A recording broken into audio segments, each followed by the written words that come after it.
O menino com TDAH que virou gênio com a professora certa. Antes ninguém dava nada por ele, era simplesmente o esquisitão que todos ignoravam e caçoavam. Com efeito, era uma segunda-feira cinzenta de março, quando Lucas Oliveira, de apenas 8 anos, entrou pela 5ª vez na diretoria da Escola Municipal Dom Pedro II. Suas pequenas mãos tremiam enquanto segurava a mochila desgastada e seus olhos brilhantes já mostravam sinais de lágrimas contidas. A diretora Sandra Costa Reis, uma mulher de 51 anos, com 25 anos de carreira no magistério, ajustou os óculos e abriu uma pasta volumosa. O nome Lucas Oliveira, terceiro ano B, estava escrito em letras vermelhas na capa. "Lucas, você sabe por que está aqui novamente?" perguntou Sandra, sua voz ecoando pela sala fria. O menino balançou a cabeça, genuinamente confuso. Na sua mente acelerada pelo TDAH, ele realmente não conseguia entender o que havia feito de errado desta vez. "Ontem você interrompeu a aula de matemática 17 vezes", continuou a diretora, consultando suas anotações. 17 vezes, Lucas. A professora Márcia não conseguiu terminar a explicação sobre divisão porque você ficava fazendo perguntas que não tinham relação com o assunto. Mas aqui está um detalhe que nem Lucas nem a diretora sabiam ainda. As perguntas desconexas do menino eram, na verdade, tentativas de entender conceitos matemáticos muito mais avançados do que divisão simples. Mas isso só seria descoberto muito mais tarde. Lucas baixou a cabeça. Como explicar que sua mente funcionava como um motor de carro de corrida em uma pista de shopping? Como dizer que quando ouvia 8 dividido por 2, sua mente automaticamente pensava em padrões, em sequências, em por que os números se comportavam daquela maneira? "Este é seu último aviso, Lucas", disse Sandra, fechando a pasta com um som seco. "Se houver mais uma ocorrência, vamos ter que conversar com sua mãe sobre uma transferência." A palavra transferência ecoou na mente de Lucas como um trovão. Seria a 5ª escola em 2 anos. Ele já sabia o que isso significava. Mais uma chance perdida. Mais uma confirmação de que ele era diferente, problemático, impossível de ensinar. Enquanto caminhava de volta para a sala de aula, Lucas não sabia que sua vida estava prestes a mudar completamente. Não sabia que uma jovem professora chamada Helena Luz Ferreira estava naquele exato momento observando-o pelo corredor. Helena, de 29 anos, tinha acabado de ser contratada pela escola. Formada em pedagogia com especialização em neuropsicopedagogia, ela carregava consigo uma experiência pessoal que a fazia enxergar o mundo de forma diferente. E aqui começa um mistério que só será resolvido no final da nossa história. Por que uma professora tão qualificada aceitou trabalhar em uma escola pública da periferia quando poderia estar em qualquer colégio particular da cidade? Helena passou suas primeiras 2 semanas apenas observando. Não era sua turma ainda. Ela substituiria a professora Márcia no mês seguinte. Mas havia algo sobre aquele menino inquieto que despertava sua atenção profissional. Durante o recreio, enquanto outras crianças brincavam em grupos, Lucas ficava sozinho, desenhando no chão com um graveto. Quando Helena se aproximou discretamente para ver o que ele desenhava, ficou intrigada. Não eram rabiscos aleatórios como esperava ver de uma criança hiperativa e desorganizada. Eram padrões, sequências matemáticas complexas, figuras geométricas interconectadas. "Lucas", ela chamou suavemente, "pode me explicar o que está desenhando?" O menino olhou para cima, surpreso. Nenhum adulto da escola havia demonstrado interesse genuíno no que ele fazia há muito tempo. São só números que ficam na minha cabeça", ele respondeu hesitante. "Quando a professora Márcia fala sobre divisão, eu vejo essas formas. Mas quando pergunto sobre elas, todo mundo fica bravo." Helena se ajoelhou ao lado de Lucas, estudando os desenhos no chão. Seu coração acelerou quando reconheceu o que estava vendo. Aquelas formas eram representações visuais de conceitos matemáticos que ela havia estudado apenas na pós-graduação. Lucas, me conta uma coisa, ela disse, tentando manter a voz calma. Quando você vê o número 144, o que vem na sua cabeça? Os olhos do menino se iluminaram. 12 vezes 12. Mas também é 6 vezes 24 e 8 vezes 18. E se eu somar 1 plus 4 plus 4 dá 9. E 9 é 3 ao quadrado, então... Pare aí, Helena interrompeu, não por impaciência, mas por espanto. Lucas, você aprendeu isso em algum lugar? Não, ele balançou a cabeça. Eu só vejo. Os números têm formas e cores na minha cabeça. É normal, não é? Neste momento, Helena tinha uma suspeita que mudaria tudo. Mas ela precisava de tempo para investigar, para ter certeza antes de agir. O que ela não sabia é que o tempo estava se esgotando rapidamente. Na terça-feira da semana seguinte aconteceu o que todos na escola chamaram mais tarde de o incidente. Foi o momento que quase destruiu completamente o futuro de Lucas, mas que também plantou a semente de sua transformação.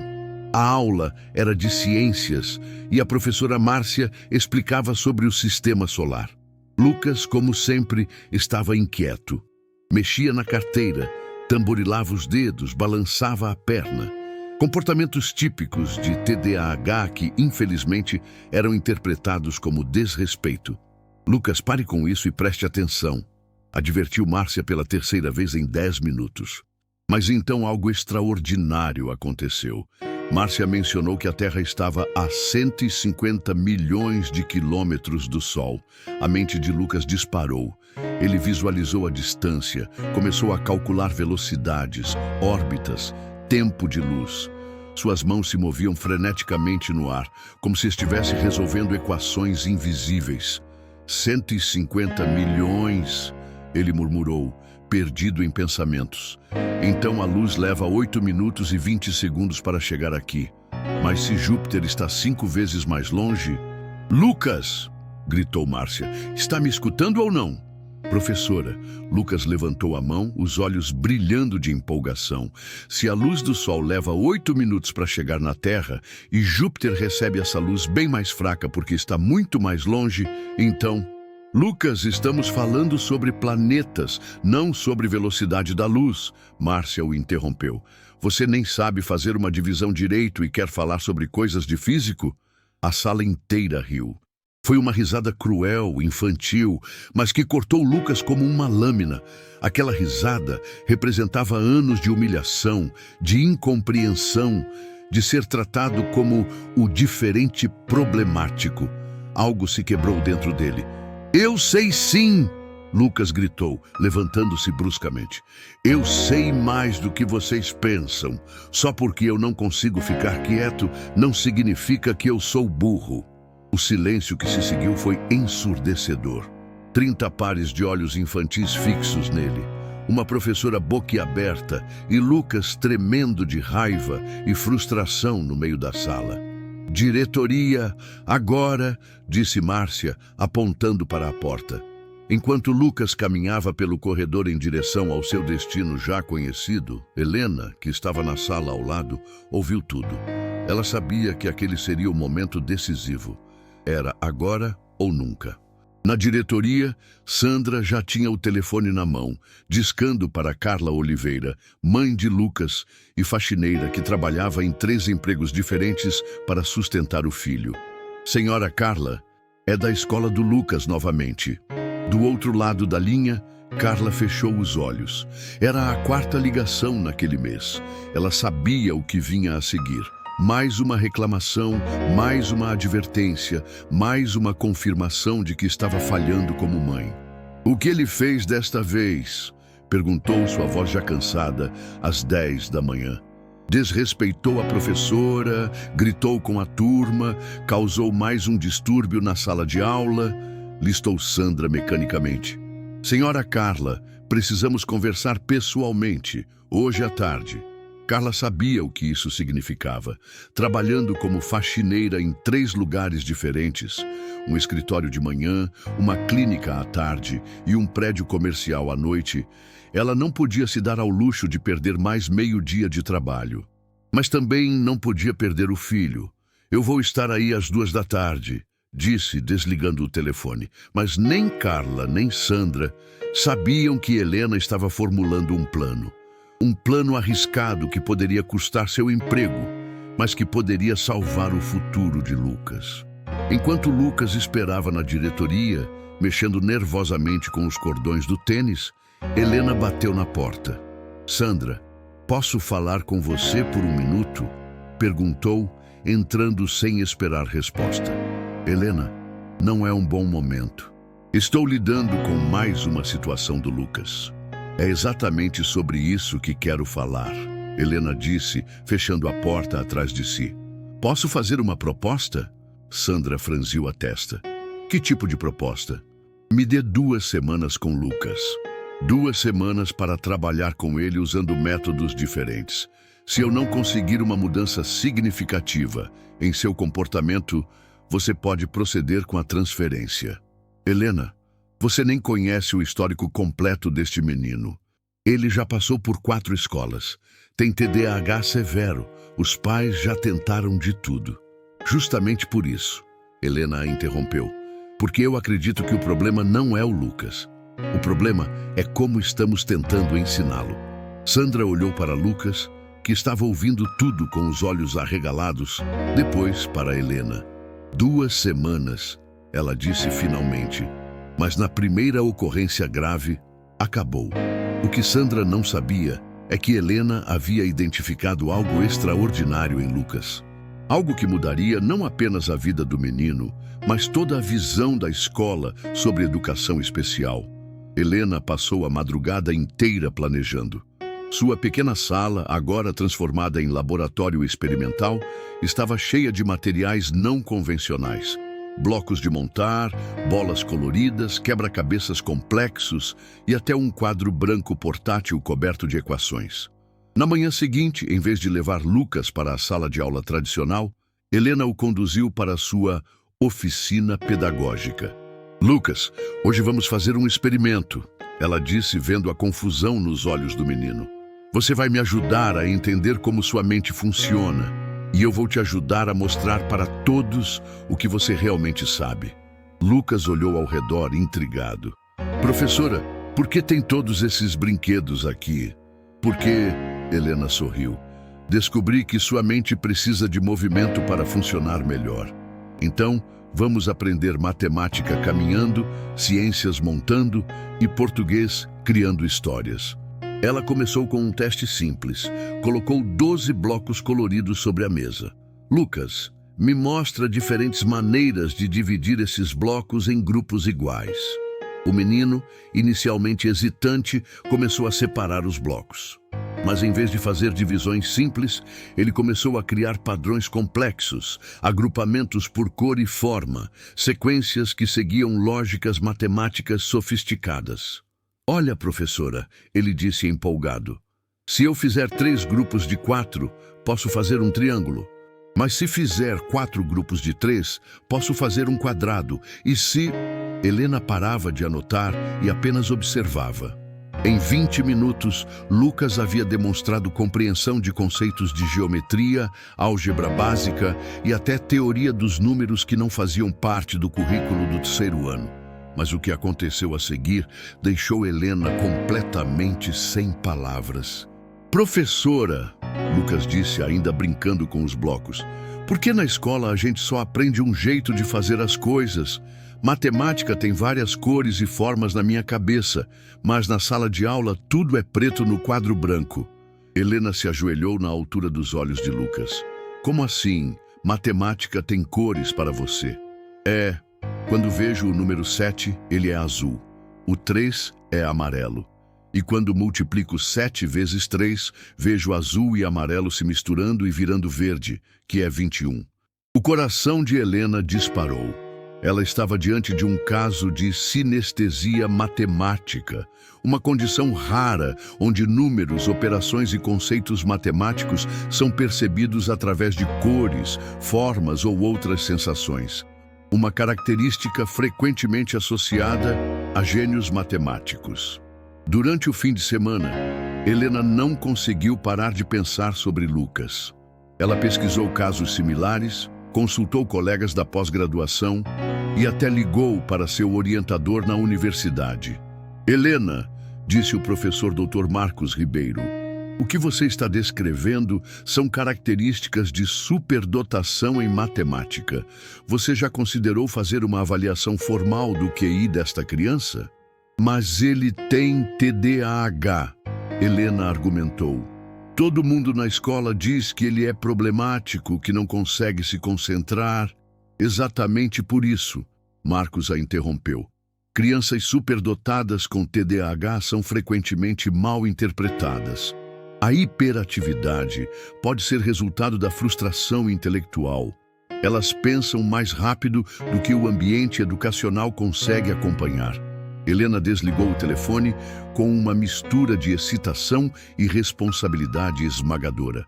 Se ela estivesse certa, Lucas não era apenas um aluno com dificuldades. Ele era um gênio incompreendido. Na segunda-feira, ela implementou uma estratégia ainda mais ousada.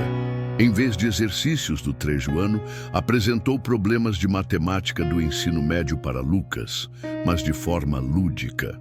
Lucas, imagina que você tem que organizar um campeonato de futebol com 16 times. Cada time joga com todos os outros uma vez. Quantos jogos vão acontecer no total?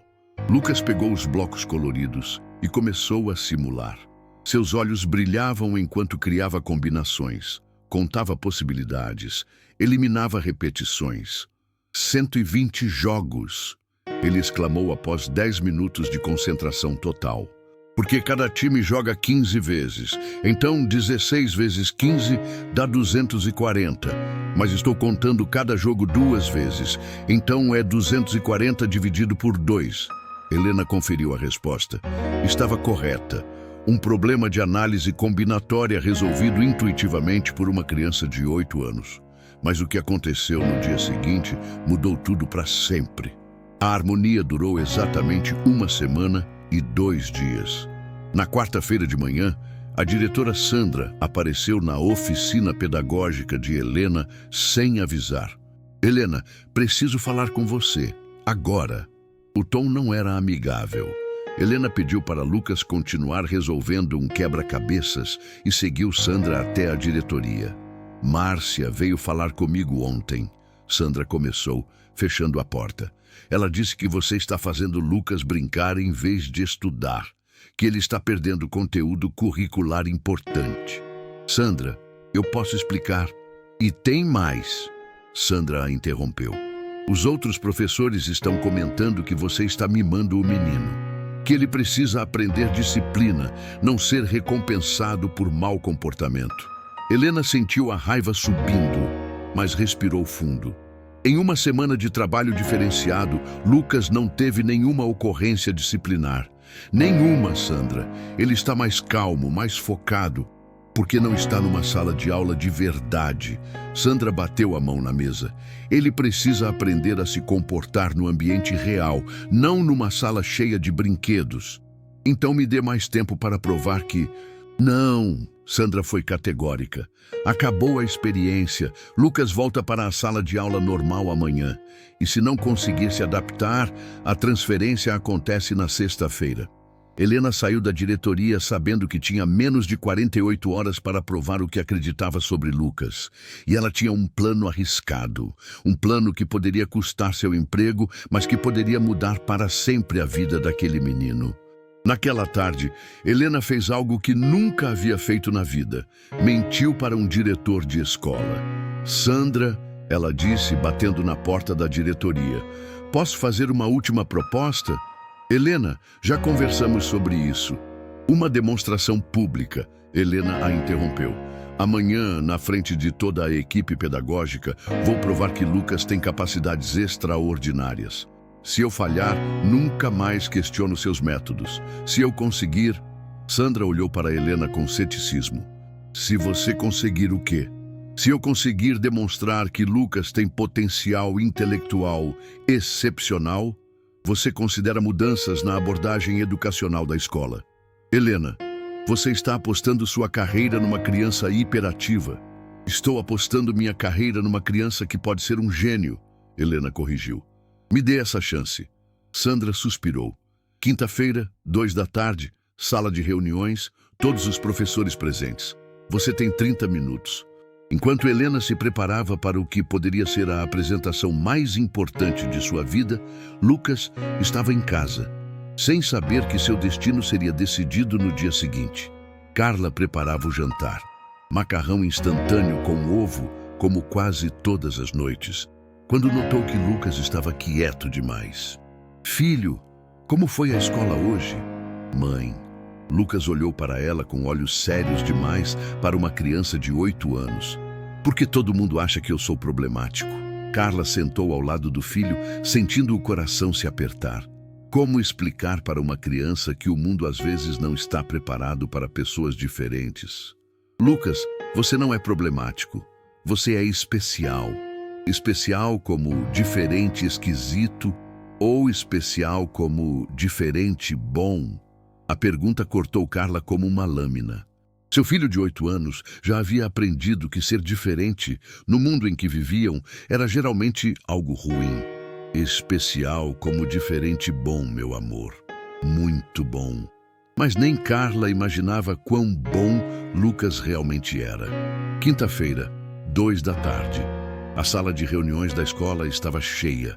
Sandra, Márcia, Rita, mais 5 professores, a vice-diretora e até o supervisor da Secretaria de Educação, que havia sido convocado para testemunhar o que Sandra chamou de um último recurso antes de medidas drásticas. Helena entrou com Lucas, que estava visivelmente nervoso. Todas aquelas pessoas olhando para ele, esperando que ele falhasse. Boa tarde, Helena começou, sua voz firme apesar dos nervos. Gostaria de apresentar a vocês o verdadeiro Lucas Oliveira. Ela colocou no quadro um problema de matemática que faria um estudante do ensino médio suar frio. Uma empresa precisa transportar 847 funcionários usando ônibus que levam 32 pessoas cada. Quantos ônibus serão necessários e quantas pessoas ficarão no último ônibus? A sala ficou em silêncio. Márcia sussurrou para Rita. Ela ficou maluca. Ele mal sabe tabuada. Lucas, Helena disse suavemente, pode resolver para nós? O menino olhou para todos os rostos duvidosos, depois para Helena. Ela assentiu encorajadoramente. Lucas pegou um marcador e começou a trabalhar. Não de forma tradicional, mas criando representações visuais, dividindo o problema em partes menores, usando cores diferentes para cada etapa. 847 dividido por 32, ele murmurou, escrevendo números em cores diferentes. 32 vezes 26 dá 832. Faltam 15 pessoas. Então 26 ônibus cheios mais um com 15 pessoas. 27 ônibus no total. O silêncio na sala era ensurdecedor. O supervisor da secretaria conferiu a resposta na calculadora do cellphone. Está correto, ele disse, incrédulo. Isso foi sorte, Márcia protestou. Ele decorou de algum lugar. Helena sorriu. Lucas pode resolver este? Ela escreveu um problema ainda mais complexo. Se um trem sai de São Paulo às 8 horas da manhã, viajando a 80 km/h em direção ao Rio de Janeiro, e outro trem sai do Rio às 9 horas viajando a 100 km/h em direção a São Paulo, e a distância entre as cidades é 360 quilômetros. A que horas e onde os trens se cruzam? A sala inteira balançou a cabeça. Aquilo era problema de física do ensino médio. Lucas estudou o problema por alguns segundos, depois começou a desenhar. 2 linhas representando as cidades, setas coloridas representando os trens, números mostrando velocidades e tempos. Os trens se encontram às 10h48 da manhã. ele disse após 5 minutos de cálculos mentais e desenhos. 144 quilômetros depois de São Paulo. O supervisor conferiu novamente. Correto. Mas o que aconteceu a seguir deixou todos completamente mudos. Tem mais uma coisa que quero mostrar, Helena disse, vendo que tinha a atenção completa de todos. Lucas, lembra daquele desenho que você fez no recreio na semana passada? O padrão com números? Lucas assentiu e começou a reproduzir no quadro uma sequência complexa de números e formas geométricas interconectadas. Professora Helena, ele disse enquanto desenhava, descobriu uma coisa interessante. Se pegar qualquer número, multiplicar pelos seus vizinhos, somar os dígitos, sempre dá um padrão. Olha só. Ele começou a demonstrar uma propriedade matemática que Helena reconheceu como uma variação da teoria dos números primos. Não algo que Lucas havia aprendido em lugar nenhum. Algo que ele havia descoberto sozinho. Meu Deus, murmurou o supervisor. Onde ele aprendeu isso? Ele não aprendeu, Helena respondeu. Ele descobriu e tem mais. Ela se virou para Lucas. Conte para ele sobre as cores dos números. Ah, isso! Lucas se animou. Cada número tem uma cor para mim. O 2 é vermelho, o 3 é amarelo, o 5 é azul. E quando multiplico, as cores se misturam. Por exemplo, 2 vezes 3 dá 6, e 6 é laranja, porque vermelho mais amarelo dá laranja. A sala estava absolutamente silenciosa. Até Márcia havia parado de balançar a cabeça negativamente. Isso se chama sinestesia matemática, Helena explicou. É uma condição rara associada à superdotação. Lucas não apenas resolve problemas matemáticos, ele os vê, sente, experimenta de formas que a maioria das pessoas não consegue imaginar. Sandra, que havia permanecido em silêncio durante toda a apresentação, finalmente falou. Helena, você está sugerindo que... Estou sugerindo que Lucas não é uma criança problemática. Helena a interrompeu. É uma criança superdotada que estava sendo sufocada por métodos educacionais inadequados para sua forma de aprender. Mas a maior surpresa ainda estava por vir. O supervisor da Secretaria de Educação, Dr. Carlos Mendoza, cancelou todos os compromissos da tarde. Ele havia reconhecido algo extraordinário acontecendo e sabia que precisava agir rápido. Helena, preciso fazer uma ligação, ele disse, saindo da sala. 20 minutos depois, ele retornou com uma notícia que mudaria tudo. Consegui contato com o Instituto de Psicologia da USP, ele anunciou. Eles podem fazer uma avaliação formal de QI em Lucas amanhã de manhã, gratuita, como parte de um projeto de pesquisa sobre superdotação. Sandra olhou para Lucas, que ainda estava no quadro, agora desenhando padrões matemáticos cada vez mais complexos apenas por diversão. Dr. Carlos, se o menino for superdotado, o que fazemos? Mudamos tudo, ele respondeu simplesmente. Nossa abordagem, nossos métodos, nossa visão sobre educação especial. Naquela noite, Carla recebeu uma ligação diferente da escola. Em vez de reclamações, era Helena explicando sobre a possibilidade de Lucas ser avaliado por especialistas.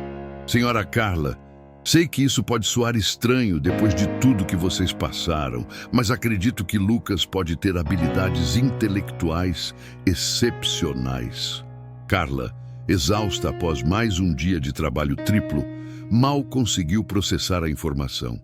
Professora, com todo respeito, Lucas mal consegue ficar quieto numa sala de aula, porque as aulas não são desafiadoras o suficiente para ele, Helena explicou. Imagine uma pessoa adulta sendo forçada a assistir desenho infantil por 4 horas por dia. Ela ficaria inquieta, entediada, até rebelde. É isso que pode estar acontecendo com Lucas. Sexta-feira de manhã, 9 horas. O Instituto de Psicologia da USP era um ambiente completamente diferente de qualquer lugar que Lucas já havia visitado. Salas silenciosas, pessoas falando em voz baixa, ambiente de concentração acadêmica. A psicóloga responsável, doutora Marina Santos, especialista em superdotação infantil, recebeu Lucas e Carla com paciência profissional. Lucas, vamos fazer alguns jogos e resolver alguns problemas juntos. Está bem? Ela disse, conduzindo-o para uma sala repleta de materiais de avaliação. Carla ficou na sala de espera, nervosa. Helena havia conseguido permissão da escola para acompanhar o processo. Então estava ali também, igualmente ansiosa. Helena, Carla disse durante a espera, e se estivermos erradas? E se Lucas for apenas uma criança hiperativa mesmo? Então continuamos amando e apoiando ele do mesmo jeito, Helena respondeu. Mas se estivermos certas? A avaliação durou 4 horas. Testes de raciocínio lógico, matemática, linguagem, percepção espacial, memória, criatividade. Lucas, pela primeira vez em meses, estava completamente concentrado, envolvido, feliz. Às 2 da tarde, doutora Marina chamou Carla e Helena para conversar. Preciso ser direta com vocês, ela começou, olhando para as folhas de resultado. Em 15 anos avaliando crianças superdotadas, raramente vi algo assim. Carla segurou a respiração. Lucas tem QI de 160, doutora Marina continuou. Para vocês terem noção, isso coloca ele no percentil 99,9% da população. É um nível de inteligência considerado altamente superdotado. O silêncio na sala era total. Carla começou a chorar. Anos de culpa, de se sentir uma mãe inadequada, de achar que estava falhando com o filho, desmoronando numa única revelação. Mais do que isso, doutora Marina continuou, Lucas demonstrou habilidades excepcionais em raciocínio matemático, percepção de padrões e pensamento criativo. Ele resolveu problemas que normalmente só vejo em adolescentes superdotados. Helena sentia uma mistura de validação profissional e responsabilidade esmagadora. Ela havia estado certa, mas agora a pergunta era: e daí? Mas a maior surpresa da avaliação ainda estava para ser revelada. Há mais uma coisa interessante, doutora Marina disse, folheando suas anotações. Lucas demonstrou uma capacidade rara, chamada hiperfoco matemático. Durante a resolução de problemas complexos, ele entrou num estado de concentração total que durou mais de 1 hora. Nem sequer notou quando trouxemos café para vocês. Carla franziu a testa. Mas, professora, isso é impossível. Lucas não consegue ficar concentrado nem por 5 minutos na escola. Exatamente. Doutora Marina sorriu. É aí que está a chave de tudo. Crianças superdotadas com TDAH têm uma característica única. Elas só conseguem manter atenção em atividades que sejam intelectualmente desafiadoras para elas. Quando o conteúdo está abaixo do seu nível cognitivo, o cérebro literalmente desliga e busca estimulação em outros lugares. Helena anotava tudo freneticamente. Então a hiperatividade de Lucas na sala de aula é puro tédio, doutora Marina confirmou. Imaginem forçar um adolescente a assistir aulas de alfabetização. Ele ficaria inquieto, desatento, até rebelde. É exatamente isso que acontece com Lucas quando exposto a conteúdo do 3º ano. A revelação era revolucionária. Anos de medicação para TDAH, terapias comportamentais, punições disciplinares, tudo baseado numa interpretação completamente errada do comportamento de Lucas. Doutora, Carla perguntou, ainda processando a informação. O que fazemos agora? Agora, doutora Marina respondeu, vocês têm 2 opções. Podem tentar adaptar Lucas ao sistema educacional tradicional, o que provavelmente resultará em mais frustração e problemas comportamentais. Ou podem buscar uma educação adequada às necessidades intelectuais dele. E onde encontramos isso? Helena perguntou. Essa é a parte difícil, doutora Marina suspirou. No Brasil, temos pouquíssimas escolas preparadas para alunos superdotados. A maioria está em São Paulo capital ou Rio de Janeiro, e são caras. Carla sentiu o coração afundar. Depois de descobrir que seu filho era um gênio, descobria que não tinha condições financeiras de oferecer a ele a educação que merecia. Mas às vezes, quando tudo parece perdido, o universo conspira para criar uma solução inesperada. No caminho de volta para a escola, Helena estava perdida em pensamentos. Ela havia identificado corretamente o potencial de Lucas, mas agora se sentia responsável por encontrar uma solução para desenvolvê-lo. Quando chegaram à escola, uma multidão os esperava. A notícia havia se espalhado rapidamente. O menino problemático da Dom Pedro II era, na verdade, um gênio certificado. Sandra, que havia passado o dia inteiro refletindo sobre os eventos da véspera, recebeu Helena, Carla e Lucas na porta da escola. Como foi a avaliação? Ela perguntou, embora já soubesse a resposta pelos olhos brilhantes de Helena. QI 160. Helena respondeu simplesmente. Superdotação confirmada. Sandra fechou os olhos por um momento, processando a magnitude do erro que quase havia cometido. Quase havia transferido um gênio por considerá-lo um aluno problemático. Doutor, Carlos está aqui, ela disse. Ele quer conversar com todos nós. Na sala da diretoria, Dr. Carlos Mendoza estava ao telefone, gesticulando animadamente. Quando viu o grupo chegar, encerrou rapidamente a ligação. Acabei de falar com a Secretaria Estadual de Educação, ele anunciou, mal conseguindo conter a excitação. E tenho uma proposta para vocês. Ele abriu uma pasta cheia de documentos oficiais. O Estado está lançando um projeto piloto de educação para superdotados. Precisa de uma escola para servir como laboratório e precisa de profissionais capacitados para desenvolvê-lo. Helena, Carla e Sandra olharam uns para os outros, não entendendo aonde ele queria chegar. Estou propondo que a escola Dom Pedro II se torne a primeira escola pública do interior paulista especializada em educação para alunos com altas habilidades. Dr. Carlos continuou. Com Helena como coordenadora pedagógica do projeto. O silêncio na sala era absoluto. Isso significa, ele prosseguiu, que Lucas não precisaria ser transferido. Ao contrário, ele seria o primeiro aluno do programa e vocês receberiam recursos, treinamento e apoio técnico para transformar esta escola numa referência nacional. Sandra, que havia passado 25 anos aplicando métodos educacionais tradicionais, sentiu uma mistura de medo e excitação com a possibilidade de mudança radical. Dr. Carlos, isso é maravilhoso, mas eu não sei se estou preparada para liderar uma transformação tão grande, ela admitiu. Por isso, Helena seria a coordenadora pedagógica, ele respondeu. Você continuaria como diretora, mas com o suporte de alguém especializado em educação diferenciada.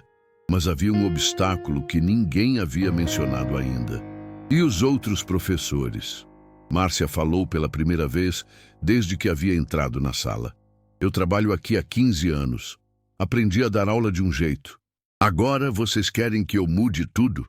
Era uma pergunta legítima e um medo real.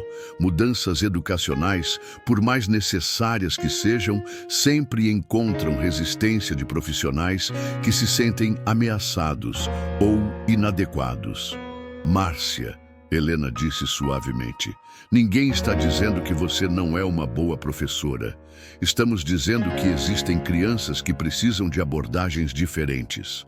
É fácil falar isso agora, Márcia replicou, sua frustração vazando. Vocês me fizeram parecer incompetente na frente de todo mundo ontem, como se eu não soubesse reconhecer uma criança inteligente.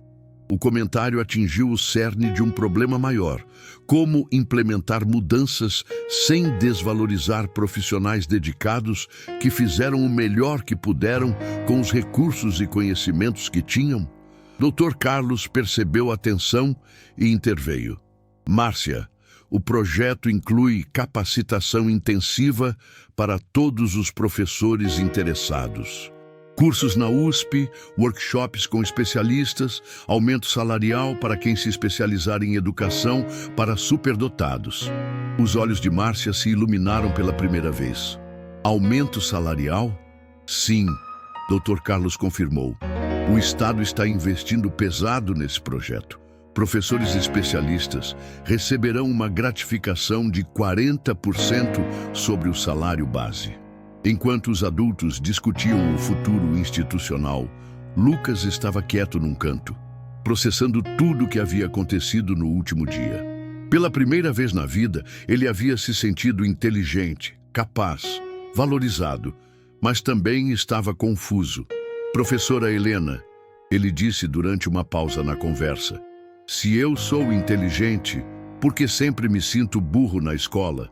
A pergunta inocente cortou, através de toda a discussão burocrática, e foi direto ao coração do problema educacional brasileiro. Porque Lucas, Helena se ajoelhou na altura dos olhos dele. Às vezes, os adultos demoram para entender que existem diferentes tipos de inteligência. Você não é burro, nunca foi. Nós é que não sabíamos como ensinar você. E nesse momento, algo extraordinário aconteceu. Lucas olhou ao redor da sala, para sua mãe, que o olhava com orgulho pela primeira vez em anos, para Sandra, que o via agora como uma oportunidade em vez de um problema, para Helena, que havia acreditado nele quando ninguém mais acreditava. Posso fazer uma pergunta? Ele disse, sua voz pequena, mas determinada. Claro, filho, Dr. Carlos respondeu. Se a escola vai mudar para me ajudar, posso ajudar outras crianças também? A pergunta pegou todos de surpresa. Ali estava uma criança de 8 anos, que havia passado anos sendo incompreendida e rejeitada, oferecendo-se para ajudar outros. Como você gostaria de ajudar, Lucas? Helena perguntou. Tem outras crianças na escola que são quietas demais, ou agitadas demais, ou que fazem perguntas estranhas como eu, Lucas explicou. Talvez elas também sejam diferentes de um jeito bom. Carla começou a chorar novamente, mas desta vez de orgulho. Seu filho não apenas era inteligente, ele era empático, generoso, resiliente. Lucas, Dr. Carlos disse impressionado, você acabou de dar a melhor definição de educação inclusiva que já ouvi. E foi assim que começou a transformação da Escola Municipal Dom Pedro II.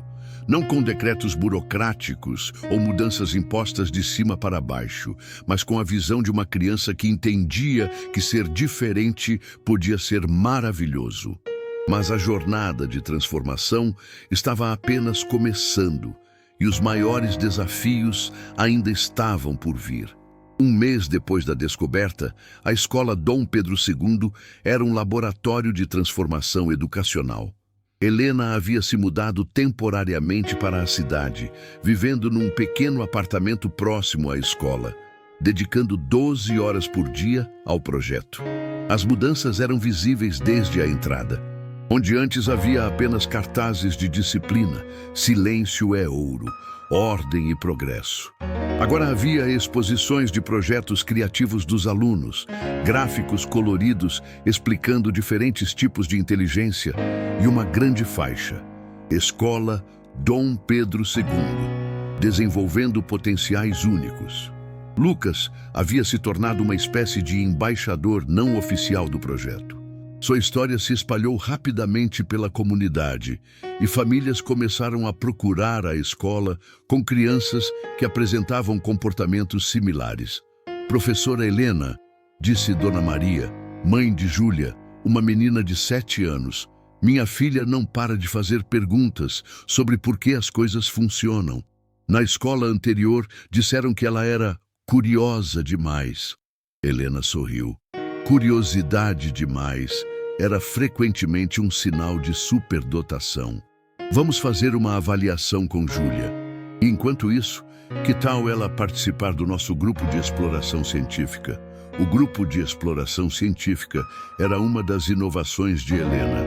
Em vez de aulas tradicionais separadas por série, crianças de diferentes idades se reuniam para investigar temas que despertavam sua curiosidade natural. Lucas havia se tornado o líder informal do grupo, não por imposição, mas porque sua paixão por descobertas era contagiante. Hoje vamos entender por que o céu é azul. Ele anunciou para um grupo de 8 crianças entre 6 e 10 anos. Alguém tem alguma teoria? As respostas vinham em cascata. Porque reflete o mar, porque Deus pintou assim, porque as nuvens são brancas, então sobra o azul. Helena observava de longe, fazendo anotações.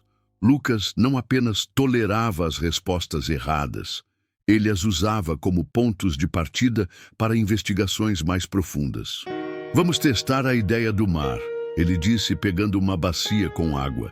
Se o céu fosse azul por causa do mar, o que aconteceria em desertos longe do mar? Mas nem tudo estava indo perfeitamente. Alguns desafios inesperados começavam a surgir. Nem todas as famílias estavam confortáveis com as mudanças. Na reunião de pais da terceira semana, as tensões vieram à tona. Com todo respeito, professora Helena, disse seu Roberto, pai de um aluno do 4º ano, meu filho precisa aprender a ler e escrever direito, não ficar brincando com experiências malucas. Murmúrios de concordância se espalharam pelo auditório. Helena havia esperado por essa resistência, mas ainda assim sentiu o estômago se apertar. Senhor Roberto, entendo sua preocupação, ela respondeu calmamente. Posso mostrar os resultados dos últimos testes de leitura e escrita do seu filho? Ela projetou na parede uma tabela com as notas antes e depois da implementação dos novos métodos. O filho de seu Roberto havia melhorado em 40% em compreensão de texto e 35% em produção escrita. Como é possível? Ele perguntou, genuinamente surpreso. Quando as crianças estão engajadas e interessadas, elas aprendem mais rápido e de forma mais duradoura. Helena explicou. Seu filho estava lendo sobre experimentos científicos porque queria entender como funcionavam. A leitura deixou de ser obrigação e virou ferramenta de descoberta. Mas Dona Conceição, mãe de uma aluna do 2º ano, levantou outra preocupação. E se minha filha não for superdotada como o Lucas? Ela vai ficar para trás? Era uma pergunta fundamental. Como garantir que um programa focado em altas habilidades não deixasse outras crianças de lado? Dona Conceição, Helena respondeu, descobrimos que todos os nossos alunos têm algum tipo de talento especial. Sua filha, por exemplo, tem uma habilidade extraordinária para a arte. Ontem ela criou uma ilustração do ciclo da água que estava melhor do que os desenhos dos livros didáticos. Lucas, que estava presente na reunião com Carla, pediu para falar. Posso dizer uma coisa? Ele perguntou, levantando a mãozinha. Helena assentiu. Antes eu achava que só eu era diferente, Lucas disse, sua voz ecoando no auditório silencioso. Mas agora descobri que todo mundo é diferente de um jeito especial. A Júlia faz perguntas incríveis, o Pedro é super bom em música, a Ana consegue resolver problemas que eu não consigo. Não é que alguns são melhores que outros, é que cada um é bom numa coisa diferente. O silêncio que se seguiu foi diferente.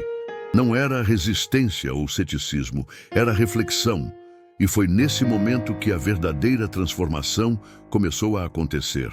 A fala espontânea de Lucas teve um impacto inesperado. Pais que haviam chegado à reunião preocupados com competição e exclusão saíram pensando em como identificar e desenvolver os talentos únicos de seus filhos. Dona Conceição se aproximou de Helena após a reunião. Professora, como posso ajudar minha filha a desenvolver esse talento artístico em casa?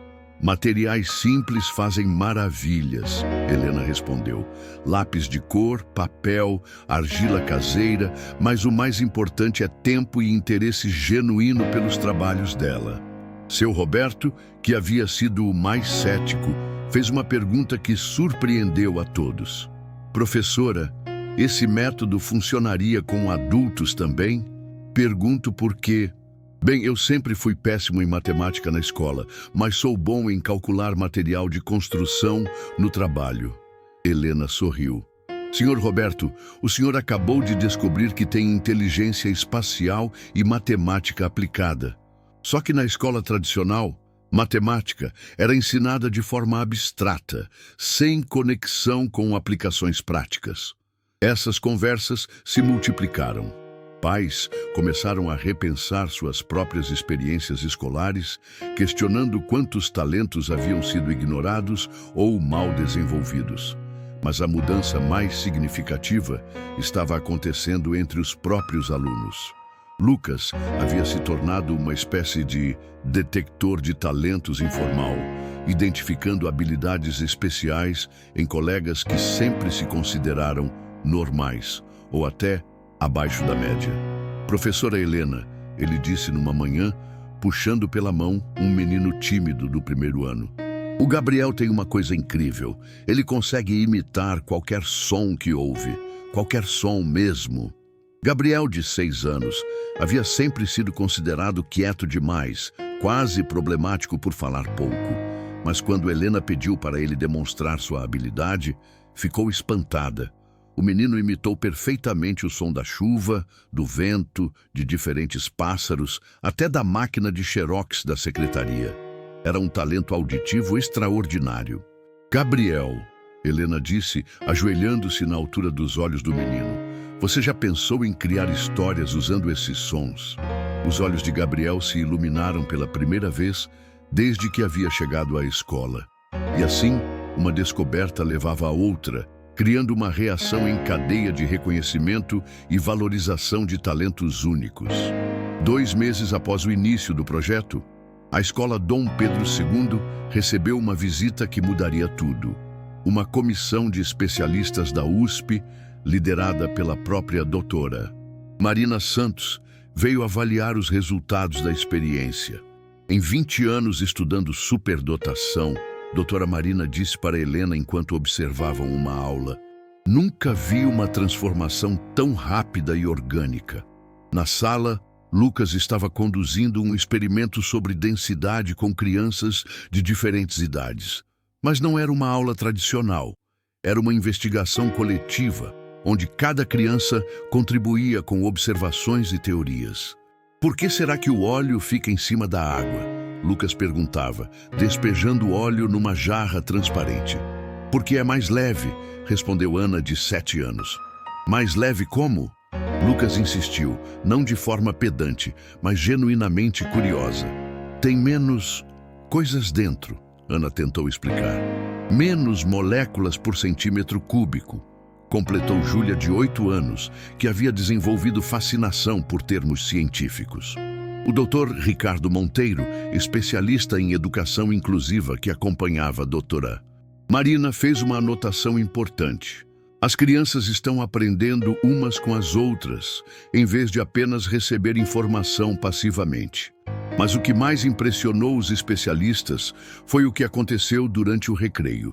Em vez dos grupinhos isolados, típicos de escolas tradicionais, havia uma interação fluida entre crianças de todas as idades, colaborando em projetos espontâneos. Gabriel, o menino dos sons, estava criando uma sinfonia do recreio com um grupo de colegas. Pedro, que descobrira ter talento musical, acompanhava com ritmos batucados numa lata.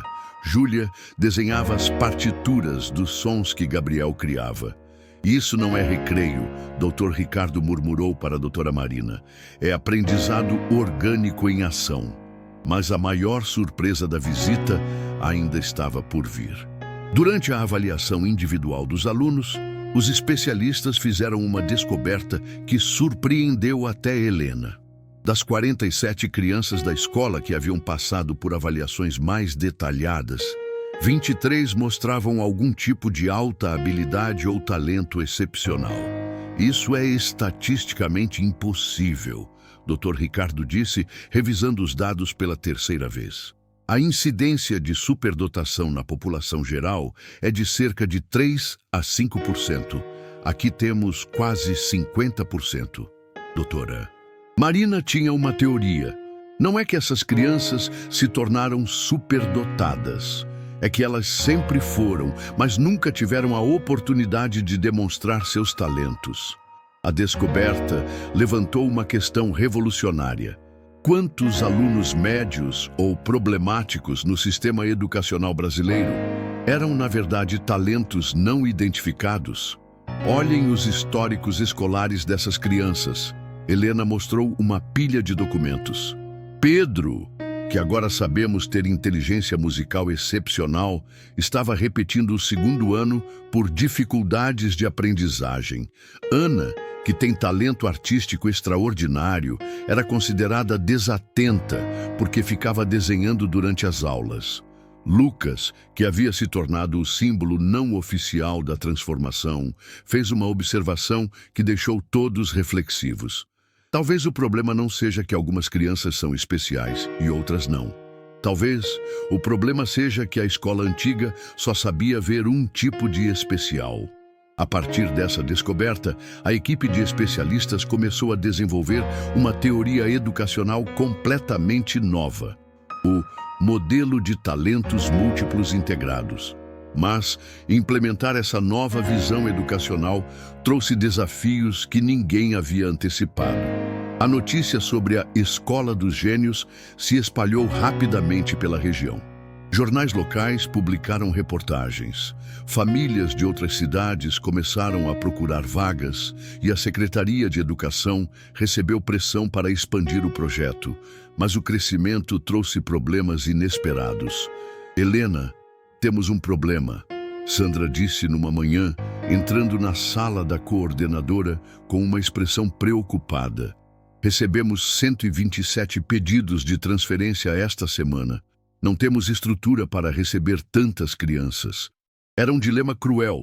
Como negar oportunidades educacionais diferenciadas para crianças que poderiam se beneficiar delas? Mas havia um problema ainda maior. Algumas famílias começaram a pressionar para que seus filhos fossem diagnosticados como superdotados, mesmo quando isso não era apropriado. Meu filho tem que ser superdotado, insistiu Dona Valdira durante uma reunião tensa. Ele sabe todas as capitais do Brasil de cor. Helena tentou explicar pacientemente que memorização não era necessariamente sinal de superdotação. Mas a pressão social estava se tornando insustentável. Lucas, observando a tensão crescente ao seu redor, fez uma pergunta que cortou direto ao cerne do problema. Professora Helena, por que os adultos ficaram tão preocupados em saber quem é superdotado? Não era melhor quando todo mundo estava tentando descobrir o que era bom em fazer? A pergunta da criança de 8 anos expôs uma distorção perigosa que estava acontecendo. O foco havia se desviado do desenvolvimento de talentos individuais para a busca de rótulos prestigiosos. E foi nesse momento que Helena percebeu que precisava tomar uma decisão radical. Helena convocou uma reunião extraordinária com toda a equipe escolar, especialistas da USP, representantes da Secretaria de Educação e pais interessados. Precisamos conversar sobre o rumo que nossa experiência está tomando. Ela começou, sua voz firme, mas preocupada. Estamos perdendo o foco do que realmente importa. Ela projetou na parede 2 fotos. Em primeira, mostrava Lucas 2 meses antes, cabisbaixo, isolado, com aparência de criança derrotada. A segunda mostrava Lucas na semana anterior, sorridente, confiante, rodeado de amigos, explicando animadamente um experimento. A transformação de Lucas não aconteceu porque ele foi rotulado como superdotado, Helena explicou. Aconteceu porque alguém finalmente prestou atenção no que ele tinha de especial e criou oportunidades para que esse talento florescesse. Murmúrios de concordância ecoaram pela sala. Por isso, Helena continuou, estou propondo uma mudança radical na abordagem do nosso projeto. Dr. Carlos se inclinou para a frente interessado. Em vez de uma escola para superdotados, que tal criarmos uma escola de desenvolvimento de talentos? Um lugar onde toda criança tem seus potenciais únicos, identificados e cultivados. A proposta gerou discussões intensas. Alguns argumentaram que diluir o foco poderia prejudicar crianças realmente superdotadas. Outros defenderam que a abordagem mais ampla seria mais justa e eficaz. Lucas, que estava presente com Carla, pediu para falar novamente. Posso contar uma coisa? Ele disse, sua voz pequena, mas determinada. Antes de vir para cá, eu me sentia muito sozinho. Achava que era o único diferente. Mas agora descobri que todo mundo é diferente. E isso faz a escola muito mais divertida. Se voltarmos a separar especiais e normais, volta tudo como era antes. O silêncio na sala foi profundo. Uma criança de 8 anos havia articulado melhor do que qualquer especialista a essência da educação inclusiva. E foi assim que nasceu um modelo educacional completamente novo. 6 meses após a descoberta de Lucas, a Escola Municipal Dom Pedro II havia se transformado completamente. O nome oficial agora era Escola de Desenvolvimento de Talentos Múltiplos Dom Pedro II, mas todo mundo a chamava carinhosamente de Escola dos Talentos. O sistema funcionava de forma revolucionária. Em vez de séries fixas, as crianças eram agrupadas por projetos de interesse e nível de desenvolvimento em diferentes áreas. Uma criança podia estar no grupo avançado de matemática, intermediário de linguagem e iniciante de artes, tudo ao mesmo tempo. Lucas havia se tornado o consultor estudantil mais jovem da história da educação brasileira. Sua função oficial era ajudar a identificar interesses e talentos em novos alunos. Sua função não oficial era muito mais importante: ser a prova viva de que diferente podia ser maravilhoso. Lucas, perguntou Maria, uma menina nova de 9 anos que havia chegado à escola naquela semana. Todo mundo aqui é inteligente como você? Todo mundo aqui é inteligente de um jeito diferente, Lucas respondeu, já expert em explicar o conceito. Você é inteligente de que jeito? Não sei, Maria respondeu tristemente. Na escola antiga diziam que eu era lenta. Lucas sorriu. Ele já havia ouvido essa história dezenas de vezes. Vamos descobrir juntos. Do que você gosta? De plantas, Maria disse timidamente. Sempre quis saber por que algumas crescem para o sol e outras não. Os olhos de Lucas se iluminaram. Maria, você tem inteligência naturalista. Vem comigo, quero te apresentar para o grupo de botânica. Enquanto Lucas conduzia Maria para conhecer outros jovens, exploradores da natureza, Helena observava de longe, fazendo anotações para o livro que estava escrevendo sobre a experiência. Mas a maior transformação ainda estava por vir. 1 ano após o início do projeto, a Escola Dom Pedro II recebeu uma visita que ninguém esperava. O ministro da Educação, acompanhado de uma equipe de jornalistas da Rede Globo e especialistas internacionais em educação. Recebemos relatórios extraordinários sobre o trabalho desenvolvido aqui, disse o ministro durante a visita oficial. Queremos entender como vocês conseguiram resultados tão impressionantes. Os números realmente eram impressionantes. Em 1 ano, 0% de evasão escolar. Antes era 15%, 95% de melhoria nas avaliações de português e matemática, 100% dos alunos demonstrando algum talento identificado, lista de espera com mais de 300 famílias. Mas os números não contavam a história completa. A verdadeira transformação era visível nos rostos das crianças, na confiança que emanavam, na forma como colaboravam e se respeitavam mutuamente. Durante a visita, Lucas foi convidado a explicar para o ministro como funcionava o sistema de mentoria entre pares que havia desenvolvido. É assim, Lucas explicou, totalmente à vontade diante das câmeras. Quando uma criança nova chega, ela primeiro descobre do que gosta. Depois, alguém que já é bom naquela área vira seu parceiro de aprendizagem.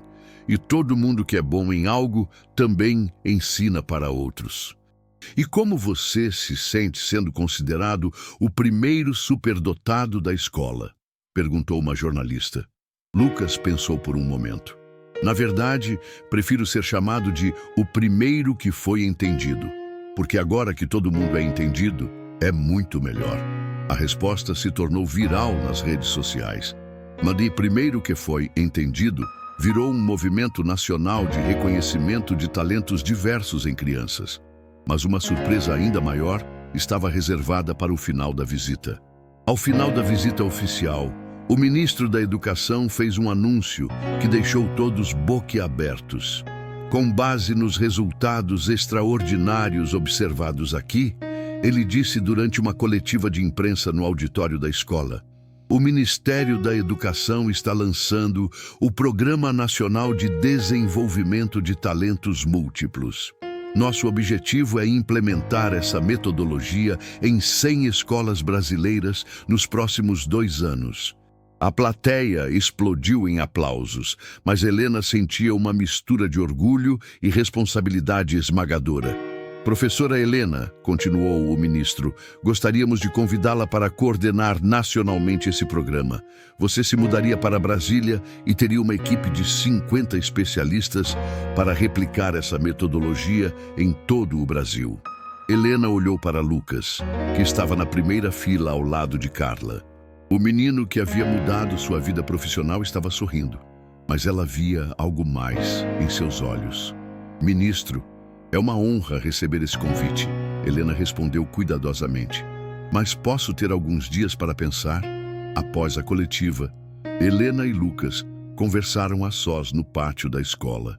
Você vai para Brasília, não vai? Lucas perguntou, tentando esconder a tristeza na voz. Não sei, Lucas. É uma oportunidade de ajudar milhões de crianças como você. Mas, Lucas disse com a sabedoria de quem havia amadurecido rapidamente, se você for embora, quem vai cuidar das crianças daqui? Era uma pergunta profunda. Helena havia criado algo especial na Dom Pedro II, mas o sucesso trouxe o dilema de escolher entre aprofundar o trabalho local ou expandir o impacto nacional. A decisão que Helena tomaria mudaria não apenas sua vida, mas o futuro da educação brasileira. Durante uma semana, Helena viveu o dilema mais difícil de sua carreira. De um lado, a oportunidade de transformar a educação brasileira em escala nacional. De outro, o compromisso com as crianças que haviam confiado nela. A resposta veio de uma fonte inesperada: os próprios alunos. Na sexta-feira, Helena encontrou uma carta sobre sua mesa, assinada por Lucas e outras 20 crianças da escola. Querida professora Helena, sabemos que você recebeu um convite muito importante. Conversamos muito entre nós e com nossos pais. Queremos que você vá para Brasília. Não porque queremos que você vá embora. Vamos sentir muita saudade, mas porque descobrimos que outras crianças no Brasil inteiro estão passando o que a gente passou antes. Elas acham que são burras ou problemáticas e não são. Se você for para Brasília, pode ajudar milhões de crianças como nós. E nós prometemos continuar cuidando da nossa escola. Lucas já está ensinando matemática para os pequenos. Júlia está ajudando as crianças novas a descobrir seus talentos. Pedro está criando músicas para as aulas. A gente cresceu, professora, e foi você que nos ensinou a voar. Com amor e gratidão, seus alunos da Dom Pedro II. Helena chorou ao ler a carta. Seus alunos haviam entendido algo fundamental. A verdadeira educação é aquela que torna os alunos independentes, capazes de ensinar e aprender uns com os outros. Mas havia uma condição para aceitar o cargo nacional. No encontro seguinte com o ministro, Helena apresentou sua única exigência para aceitar o cargo. Aceito coordenar o programa nacional, mas com uma condição. Lucas Oliveira vem comigo como consultor especial do projeto. O ministro franziu a testa. Helena, ele tem apenas 9 anos. Como pode ser consultor de um programa governamental? Exatamente por ter 9 anos. Helena respondeu. Ele entende melhor do que qualquer adulto como é ser uma criança incompreendida pelo sistema educacional. Sua perspectiva é insubstituível. Após negociações complexas, incluindo a aprovação dos pais, adaptação curricular e acompanhamento psicológico, Lucas se tornou o consultor mais jovem da história do governo brasileiro. Carla, inicialmente resistente à ideia de se mudar para Brasília, acabou aceitando quando percebeu que seria uma oportunidade única para Lucas ter acesso a recursos educacionais excepcionais. Filho, ela disse durante uma conversa séria, você tem certeza de que quer essa responsabilidade? Mãe, Lucas respondeu com seriedade surpreendente para sua idade. Se eu puder ajudar uma criança sequer a não passar o que eu passei, vale a pena. E assim começou uma nova fase da jornada, de aluno problemático local a consultor nacional em educação. 6 meses depois, em Brasília, Lucas havia se adaptado extraordinariamente bem ao seu novo papel. 3 vezes por semana, ele participava de reuniões com especialistas, contribuindo com insights únicos sobre como as crianças realmente percebem e processam a educação. Lucas, disse Dr. Patrícia Lemos, especialista em políticas educacionais, você pode nos explicar por que algumas crianças ficam quietas demais na escola? Lucas, agora com 10 anos, havia desenvolvido uma capacidade impressionante de articular conceitos complexos de forma simples. Às vezes, é porque elas sabem as respostas, mas têm medo de estar erradas. Às vezes, é porque elas sabem coisas diferentes do que está sendo ensinado e não sabem como falar sobre isso. E às vezes, é porque ninguém parece interessado no que elas têm para dizer. As observações de Lucas frequentemente redirecionavam discussões acadêmicas que estavam se perdendo em teorias abstratas. Mas o trabalho mais importante de Lucas acontecia durante as visitas às escolas piloto do programa. Ele havia desenvolvido uma técnica única para identificar talentos ocultos em crianças, simplesmente conversando com elas como igual. Na Escola Municipal Santos Dumont, em Fortaleza, Lucas conheceu Rafaela, uma menina de 8 anos considerada lenta pelos professores. Rafaela, do que você gosta de fazer quando não está na escola? Lucas perguntou durante o recreio. Gosto de consertar coisas, ela respondeu timidamente. Quando alguma coisa quebra em casa, eu sempre sei como arrumar. Os olhos de Lucas se iluminaram. Você já tentou construir alguma coisa do zero? Uma vez construí uma casinha para meu hamster usando só caixas de papelão e fita crepe. Ficou muito legal. Lucas imediatamente identificou inteligência espacial e habilidades de engenharia. Em 2 horas de conversa, Rafaela passou de aluna com dificuldades para jovem inventora em potencial. Mas a maior descoberta de Lucas ainda estava por vir. Durante uma visita à Escola Estadual Professor Anísio Teixeira, no interior de Minas Gerais, Lucas fez uma descoberta que mudaria sua perspectiva sobre toda a sua jornada. Ele estava conversando com um grupo de professores sobre métodos de identificação de talentos quando a diretora da escola, Dona Miriam, de 58 anos, fez um comentário que o deixou intrigado. Sabe, Lucas, há 30 anos dando aula, e só agora entendo que talvez eu tenha perdido muitos Lucas pelo caminho. Como assim, Dona Miriam? Tive um aluno há muito tempo que me lembra você, hiperativo, fazia perguntas estranhas, não parava quieto. Acabei recomendando que os pais o tirassem da escola. Lucas sentiu um aperto no peito. O que aconteceu com ele? Não sei. Perdi o contato, mas sempre me pergunto se talvez ele fosse especial como você e eu não soube ver.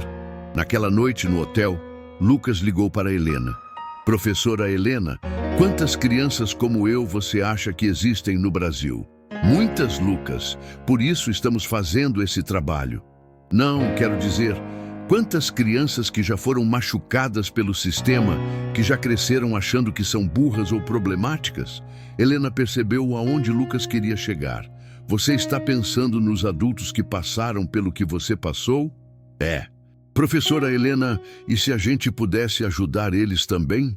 A pergunta de Lucas plantou uma semente que germinaria no projeto mais ambicioso de Helena, o Programa de Reconhecimento Tardio de Talentos, voltado para adultos que haviam sido mal interpretados pelo sistema educacional durante a infância.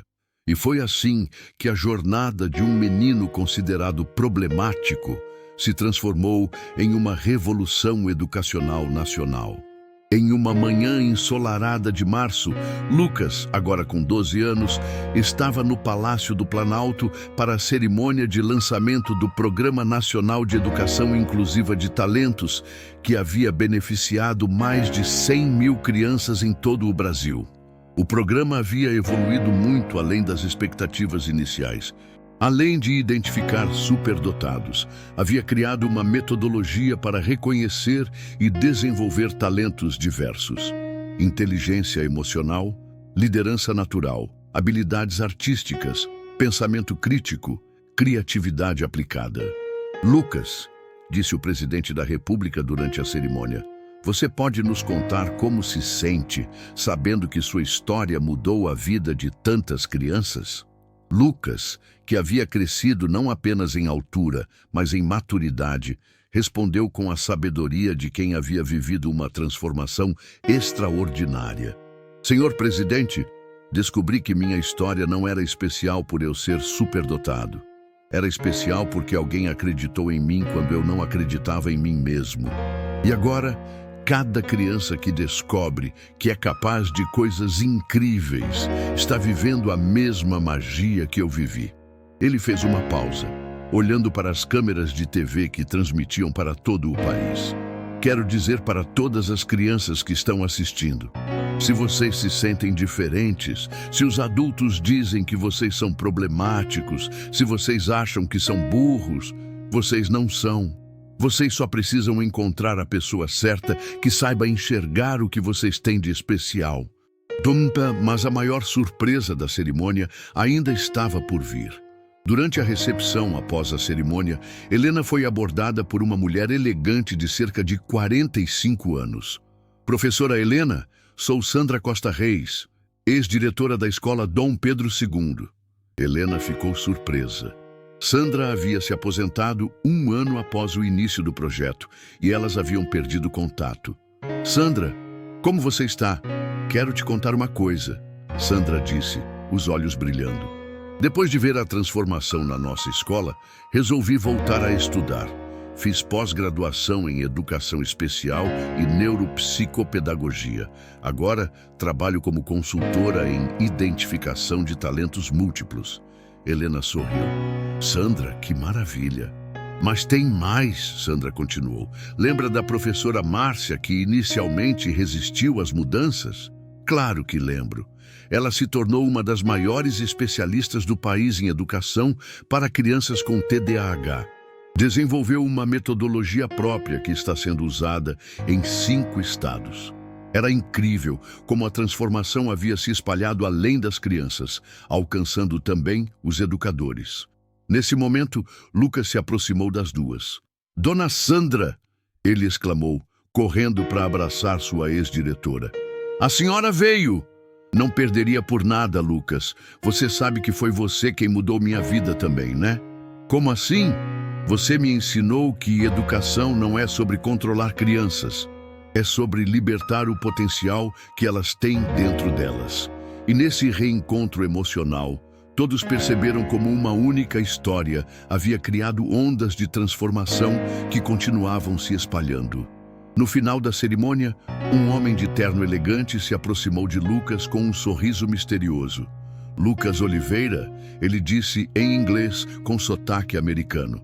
Sim, sou eu, Lucas respondeu, já fluente em inglês após 2 anos de educação especializada. Meu nome é Dr. Michael Richardson. Sou diretor do Instituto de Jovens Superdotados de Harvard. Gostaria de fazer um convite a você.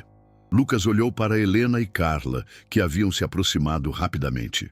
Que tipo de convite? Carla perguntou protetora. Lucas se tornou mundialmente conhecido como o consultor educacional mais jovem do mundo. Universidades de 6 países estão interessadas em estudar sua metodologia de identificação de talentos em crianças. Dr. Richardson explicou. Ele abriu uma pasta elegante. Estamos oferecendo uma bolsa integral para Lucas completar seus estudos nos Estados Unidos, com a condição de que continue desenvolvendo seu trabalho em educação inclusiva. O silêncio foi total. Era uma oportunidade extraordinária, mas também assustadora. Posso pensar? Lucas perguntou, mostrando uma maturidade impressionante para seus 12 anos. Claro, mas posso dizer por que acreditamos que você deveria aceitar? Lucas assentiu. Porque você provou que uma única criança, quando compreendida e apoiada adequadamente, pode mudar o mundo. Imagine o que você poderia fazer com recursos ilimitados e acesso aos melhores especialistas globais. A decisão que Lucas tomaria definiria não apenas seu futuro, mas potencialmente o futuro da educação mundial. Lucas pediu uma semana para decidir. Durante esses 7 dias, ele conversou com dezenas de pessoas. Helena, Carla, especialistas, outros jovens superdotados e até mesmo alguns dos primeiros alunos da Dom Pedro II. A conversa mais importante foi com Júlia, sua antiga colega de escola, agora com 13 anos e desenvolvendo projetos de arte-terapia para crianças hospitalizadas. Lucas, ela disse durante uma videochamada, lembra quando você me perguntou qual era meu talento especial? Lembro. Você disse que gostava de desenhar. E você não parou por aí. Você perguntou o que meus desenhos faziam as pessoas sentirem. Foi aí que descobri que meu talento não era só desenhar, mas ajudar pessoas através da arte. E daí? Lucas perguntou, não entendendo aonde ela queria chegar. E daí que talvez seu talento não seja só identificar outros talentos. Talvez seja inspirar pessoas a descobrirem seus próprios potenciais. E você pode fazer isso de qualquer lugar do mundo. A conversa com Júlia foi decisiva.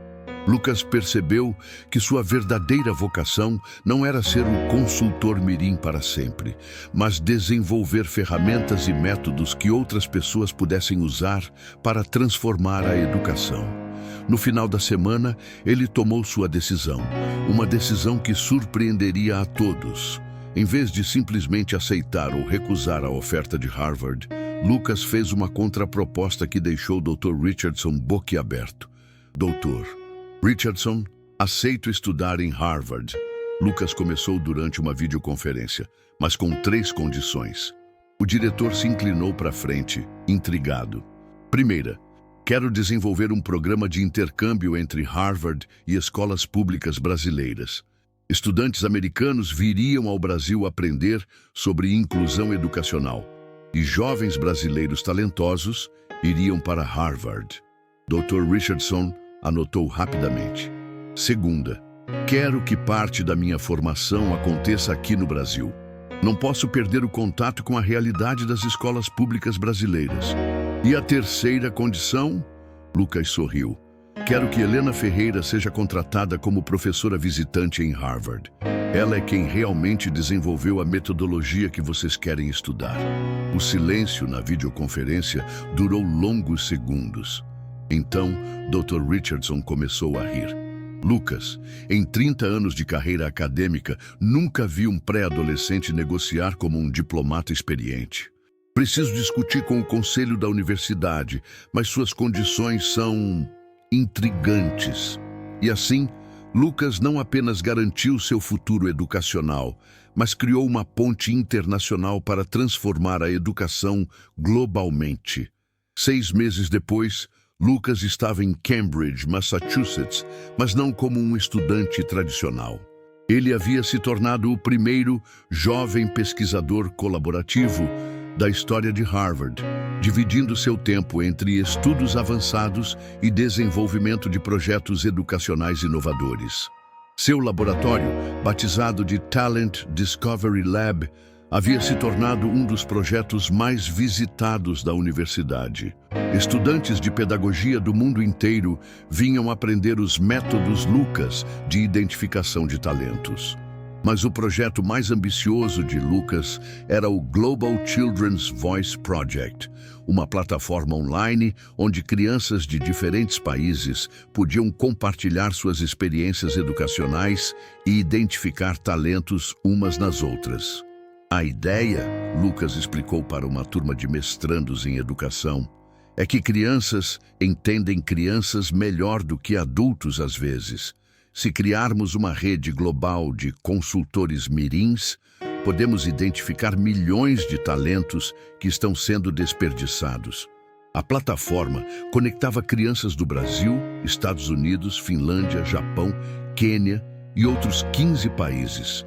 Em 6 meses, mais de 10.000 crianças haviam descoberto talentos especiais através da interação com pares de outras culturas.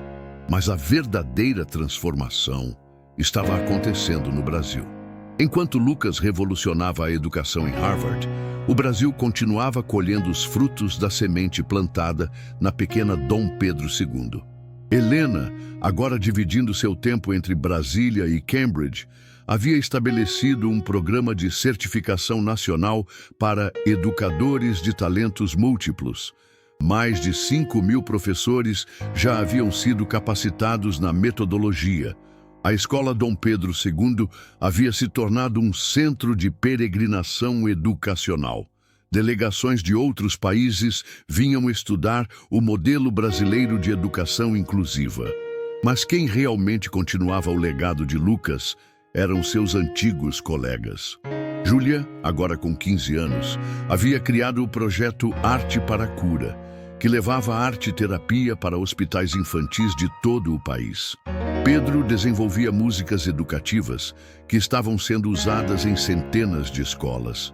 Gabriel, o menino dos sons, havia se tornado consultor em acessibilidade auditiva para crianças com deficiência. É incrível, comentou Carla durante uma visita à antiga escola do filho. Lucas plantou uma semente que está germinando em todos os lugares onde passou. Sandra, agora diretora do Centro Nacional de Educação para Talentos Múltiplos, resumiu perfeitamente. Lucas nos ensinou que educar não é apenas transmitir conhecimento, é descobrir e libertar o gênio que existe dentro de cada criança. Mas a história estava longe de terminar. 3 anos depois de partir para Harvard, Lucas retornou ao Brasil para um evento especial. O lançamento do documentário O Menino que Mudou a Educação, produzido pela Netflix em parceria com o Ministério da Educação. Agora, com 15 anos, Lucas havia crescido física e intelectualmente, mas mantinha a mesma humildade e paixão por justiça educacional que o caracterizavam desde criança. A premiere do documentário aconteceu no auditório da Dom Pedro II, agora transformada em campus de referência com mais de 800 alunos. É emocionante estar aqui, Lucas disse para a plateia lotada, no lugar onde tudo começou. Mas quero deixar uma coisa clara. Eu não mudei a educação. Nós mudamos. Cada professor que decidiu enxergar além do comportamento, cada pai que acreditou no potencial único do filho, cada criança que ajudou outra a descobrir seus talentos. Durante a exibição do documentário, lágrimas corriam pelos rostos de muitas pessoas na plateia. Era impossível não se emocionar vendo a transformação de uma criança problemática em um jovem revolucionário da educação. Mas a maior emoção da noite ainda estava por vir. No final da exibição, Lucas fez um anúncio que surpreendeu a todos. Quero aproveitar esta ocasião especial para compartilhar uma decisão importante, ele disse, sua voz ecoando no auditório silencioso. Depois de 3 anos estudando as melhores práticas educacionais do mundo, decidi voltar definitivamente ao Brasil. Aplausos ecoaram pelo auditório, mas Lucas levantou a mão pedindo silêncio. Mas não venho sozinho. A Universidade de Harvard, em parceria com o MIT e outras instituições internacionais, vai estabelecer aqui no Brasil o primeiro Centro Internacional de Pesquisa em Educação para Talentos Múltiplos. A plateia ficou boquiaberta. E vocês sabem onde será a sede deste centro? Lucas sorriu. Aqui mesmo, na Escola Dom Pedro II, onde tudo começou. O auditório explodiu em aplausos e lágrimas. Carla, Helena, Sandra, Márcia, Dr. Carlos, todos estavam chorando de emoção. Mas tem mais, Lucas continuou. O centro não será apenas para pesquisa. Será um laboratório vivo, onde crianças de todo o mundo virão estudar e aprender juntas, independente de classe social, nacionalidade ou tipo de talento. E foi assim que a pequena escola da periferia se transformou no epicentro de uma revolução educacional mundial. É uma manhã ensolarada de março e Lucas Oliveira, agora com 20 anos e formado em neuroeducação pela Harvard-MIT Educational Alliance, caminha pelos corredores da Escola Internacional de Talentos Múltiplos Dom Pedro II. O que antes era uma escola pública simples da periferia, agora é um complexo educacional de última geração, com laboratórios de neurociência, estúdios de arte, oficinas de robótica, salas de música, hortas experimentais e até um planetário. Mas o mais impressionante não são as instalações físicas, é o ambiente. Crianças de 30 países diferentes estudam juntas, cada uma desenvolvendo seus talentos únicos enquanto aprende com os talentos dos outros. Lucas para diante de uma placa na entrada do prédio principal. Centro Internacional de Pesquisa em Educação para Talentos Múltiplos, fundado em 2029. Todo ser humano tem um gênio dentro de si. Nossa missão é descobrir, desenvolver e celebrar esses gênios. Mas Lucas Oliveira, diretor fundador. Ele sorri, lembrando do menino de 8 anos que chorava na diretoria, se achando burro e problemático. Aquele menino jamais poderia imaginar que se tornaria referência mundial em educação. Enquanto observa crianças brincando no pátio, algumas em cadeiras de rodas, outras falando idiomas diferentes, algumas hiperativas como ele foi um dia, outras quietas e introspectivas, Lucas reflete sobre a jornada extraordinária que o trouxe até ali. Sua história prova uma verdade fundamental: não existem crianças problemáticas. Existem apenas crianças cujo potencial ainda não foi compreendido e desenvolvido adequadamente. E em algum lugar do Brasil, neste exato momento, existe uma criança de 8 anos se sentindo burra e rejeitada pelo sistema educacional. Uma criança que pode ser o próximo gênio incompreendido, esperando pelo professor certo para descobrir sua genialidade. A revolução educacional iniciada por Lucas continua se espalhando pelo mundo, uma criança de cada vez. Esta história nos ensina que por trás de cada criança problemática pode existir um gênio esperando para ser descoberto. A educação verdadeira não é sobre forçar todas as crianças em um mesmo molde. É sobre descobrir o molde único que cada criança precisa para florescer. Se você conhece uma criança diferente, talvez seja a hora de olhar além do comportamento e descobrir o gênio que pode estar escondido ali. Não se esqueça de se inscreve no canal e ativa o sininho para não perder nenhuma dessas histórias impressionantes que precisam ser contadas e compartilhadas, para que todos saibam o que acontece nos lugares menos improváveis da nossa sociedade. Agora, nos comentários me responda: quantos Lucas Oliveiras estão perdidos em nossas escolas, rotulados como difíceis, quando na verdade são apenas diferentes? Você conheceu alguém com potencial incrível que o sistema educacional simplesmente ignorou?